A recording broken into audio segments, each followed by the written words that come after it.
Welders, the hardest thing to do is to stay focused building your art while there's no rain.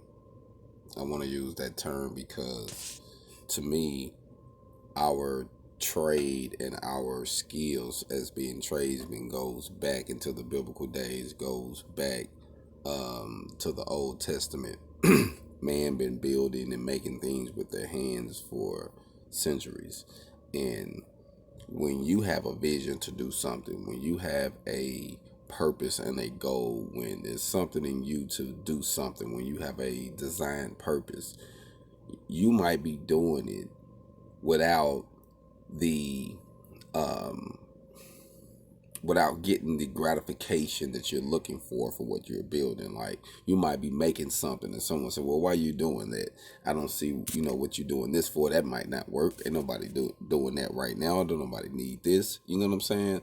But that doesn't mean that your time isn't coming. Like, you need to keep building what you're building, because it's going to come a time, it's going to come a flood, and you're going to already have your art prepared. You're going to already be ready to go, because you was preparing to do it regardless of what someone else said, regardless of what people was trying to do to put you down and discourage you. You still stayed on your mission. You stayed on your path.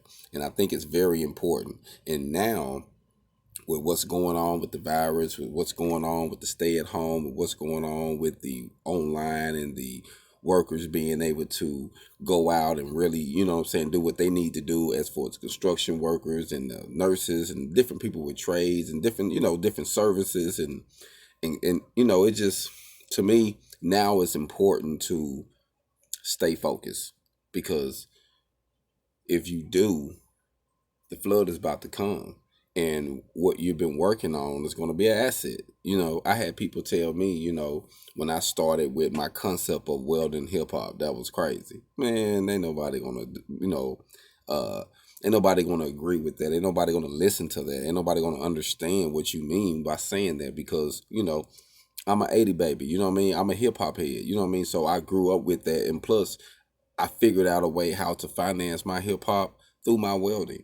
And I know there's many other artists who want to do the same thing, but they don't know how. So they probably thought, oh, man, I got to do this. I got to go to school. I got to do this. Nah, I can teach you how to weld independently, where you can be able to finance yourself, to be able to work on your music, to be able to work on whatever, buy real estate, do this, start a business, whatever you want to do. Like, there was a jewel in welding that I had to use, and I had to build my art, constantly build what I'm doing, you know what I mean? Build my own products, have my own services to show that this works.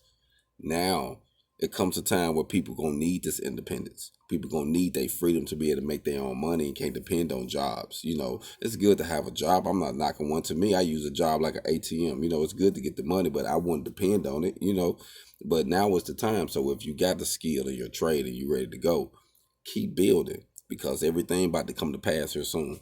HogOn.